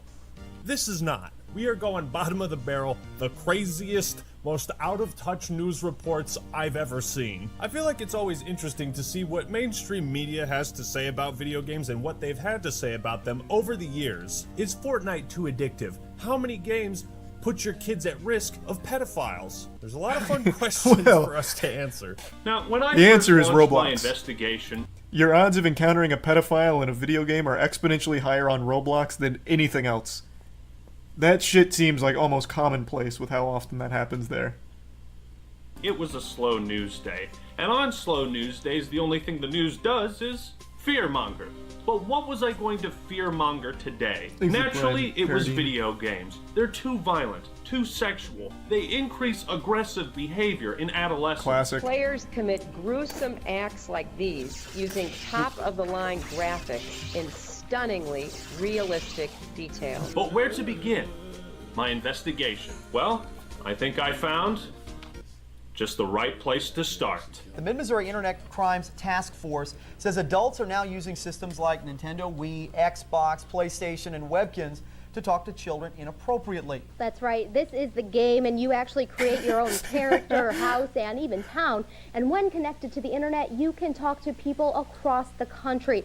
And kids have no say as to what some of these characters say to them. For example, this character could be the man in California police are warning about tonight that asked for images from Missouri children. Wait, whoa, Tortimer! You bastard! I thought it was weird in Animal Crossing he kept asking for pictures of my nutsack. God damn it! Did we finally catch him? Is he behind bars? In a Supermax cell? Son of a bitch! He infiltrated the cyberspace.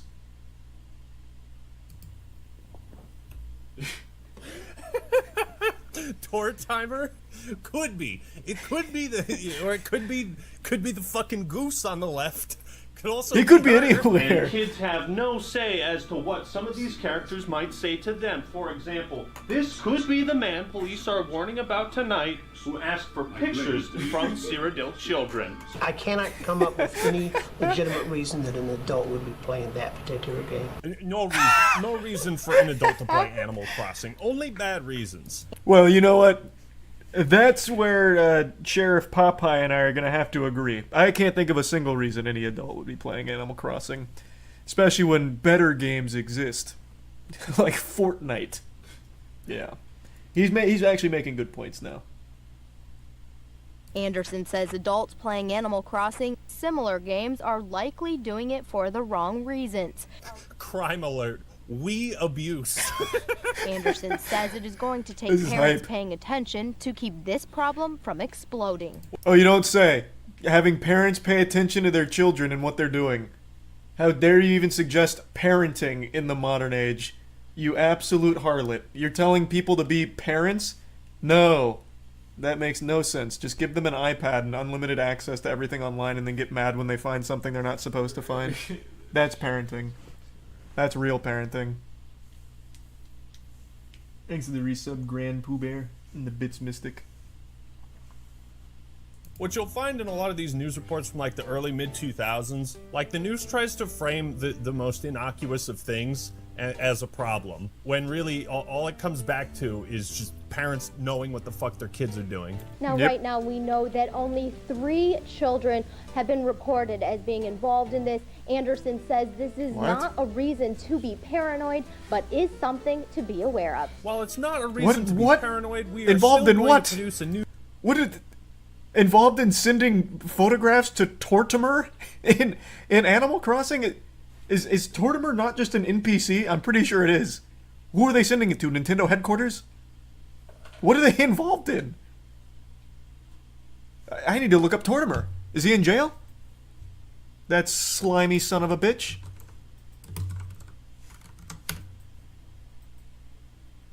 Tortimer is an elderly tortoise. I went over to my family's house for dinner a couple nights ago. He's a fucking NPC. My father was raving. He's the mayor in the town the player moves to. Who the fuck? What are they involved in? news segment to try and invoke those feelings of paranoia within you. Sponsor time. This is either the best decision I've made or the worst. Yeah, I want to look up that original story. Actually, you know what, I will. A pair of the Raycon everyday While he's doing the ad earbuds. plug, I'm going to look up the original go story. for half the price of other premium brands, but they sacrifice none of the quality and sound just as good, if not better. And with over 50,000 5-star reviews, it This is from seems the people 2009. have spoken on their quality. They come with optimized gel tips that fit perfectly within your ear, snug as a bug in a rug. And with over 8 hours of playtime and a 32-hour battery life, they're perfect for long road trips, vacations, and my personal favorite, going on runs. They If have your parent, no sibling, added or context. significant other is yapping your head off about how you play video games 8 hours a day, well, just turn on the noise isolation feature, and you'll tune out all of that garbage. I like to put in everyday earbuds when I'm doing chores is around the house, outrageous. or if I just want to listen to an awesome podcast. And the carrying case is so compact, you can take it anywhere. But it only gets better because if you go to buyraycon.com/actman, I'll give you 15% off your entire order. That's right. Click That's the the link whole in story. the description and the pinned comment. They actually Order think yourself a Tortimer pair is a of the pedophile. everyday earbuds today. And thank you, Raycon, for sponsoring this video. Thank you, Celis and Loth. Kids can't put it down. It has lots of graphics.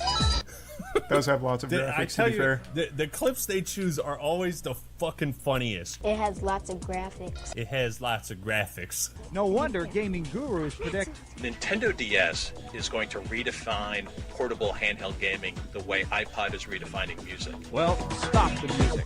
Because it's also redefining how vulnerable your kids are to child molesters. God! How? Explain to me how you arrived at this point. What do you mean? We just watched about how Tortimer from Animal Crossing was soliciting nude photos of minors through Animal Crossing. Are you not paying any attention at all, Actman?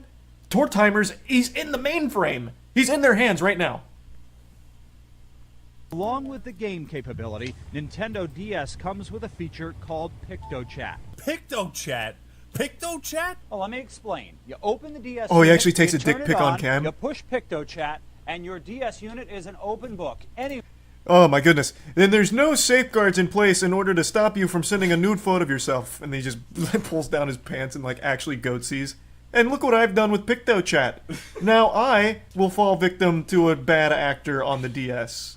Anyone can write your child messages, send them sketches, anyone who has a DS unit. The only reason anybody ever used PictoChat was to draw penises and send them to your siblings as you both giggled in separate rooms. Any other use of PictoChat was illegal. Here's an example of what can happen. With Melanie and Marissa upstairs in the bedroom, I was downstairs sending them messages. PictoChat.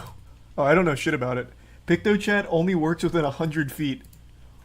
You just gave me like a crazy idea for a horror movie that I don't know if it exists or not. Imagine you and your family, you're out, you know, in the middle of nowhere. This cabin in the woods, it's an escape retreat. Very cliche, very tropey. But your kid's got the PictoChat.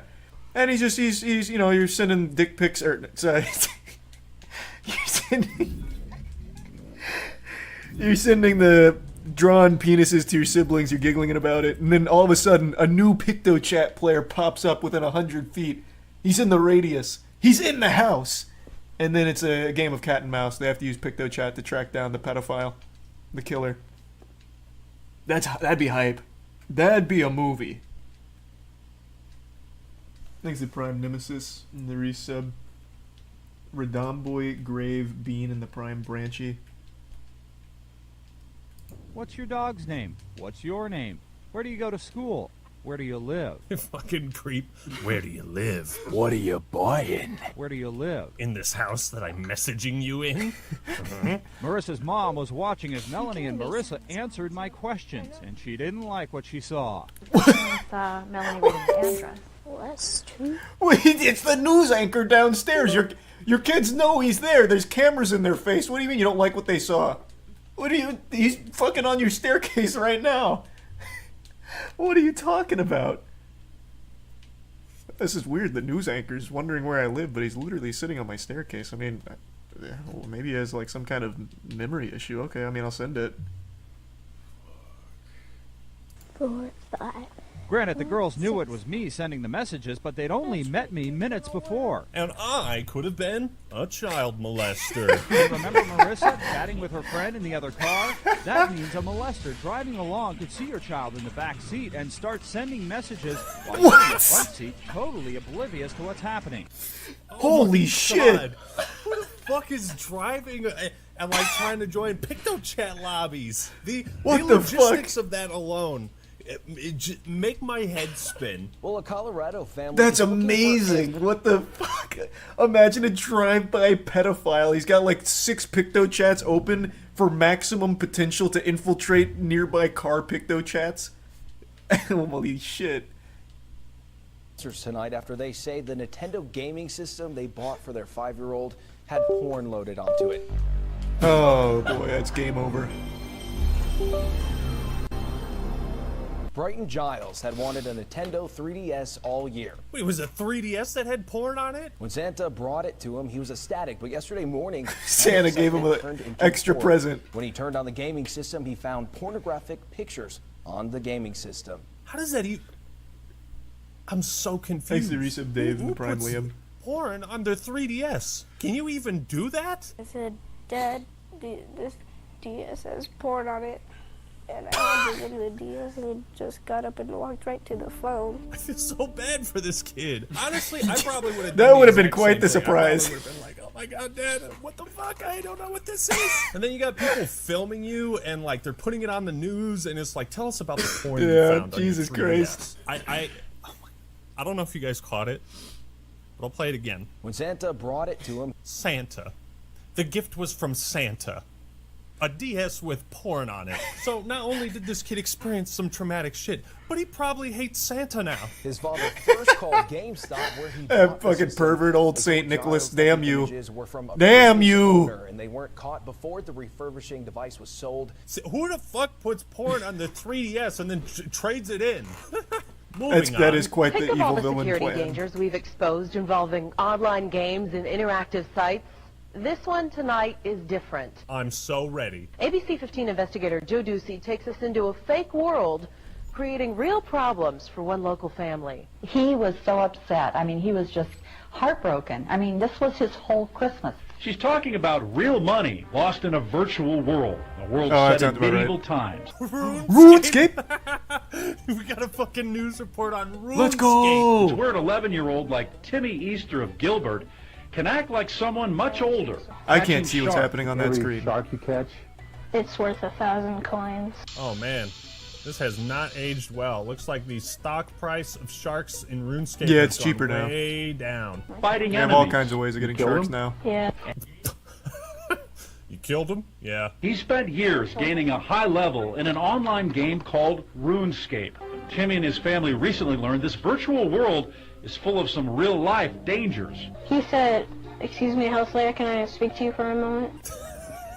That does sound dangerous. Don't answer him. God, Don't this answer him. Like 9-year-old kid. He's gonna have you His train rune RuneScape crafting. name is Hellslayer. In just minutes, Timmy's password was hacked, stolen. His Oh, account with fuck. all these points and belongings empty. What is that? What up there is for 12 mil? I can't even read the item. It's a chest plate, but I can't read it. What chest plate is that? Yeah, he fell for the old Jagex blocks your password. That's a really old scam. That one actually got a few people I knew. Is it Bando's chest plate? It might be. You might be right. Yeah, that scam was you'd go into like, I don't know, any bank really. It was pretty big in Sears Village. You go into Sears Village, you spam Jagex blocks your password when you type it, watch this, and then you just hit like 8 stars. And dumb fucking milk drinking kids would be like, oh, that's interesting. They type their password and it doesn't block it, and they're like, ah. That's what Hellslayer fell victim to for sure. Out. It's your item, and to have someone steal it without hesitation, Thanks for some ghosts. it's just wrong. Let's have a moment of silence for Timmy and so many others whose RuneScape accounts were hacked. Thank you. You may be thinking, who cares? It's just fake points in a make-believe world. I care, Joe. I care. Then at Christmas it was coming up, and I told everybody, all the relatives, give him cash. Grandmother Claire Kephart says Timmy received and spent $140 real to buy virtual swords and armor. What an Wait, what? awesome grandma.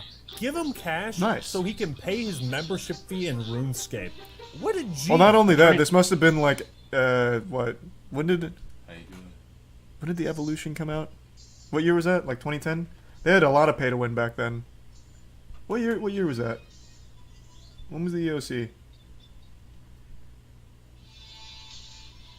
2011. 2011. Yeah, he must have been spinning. General Terry Goddard has another. It was real world traded. Imagine he gets The banned. Attorney General on this story. The sinister part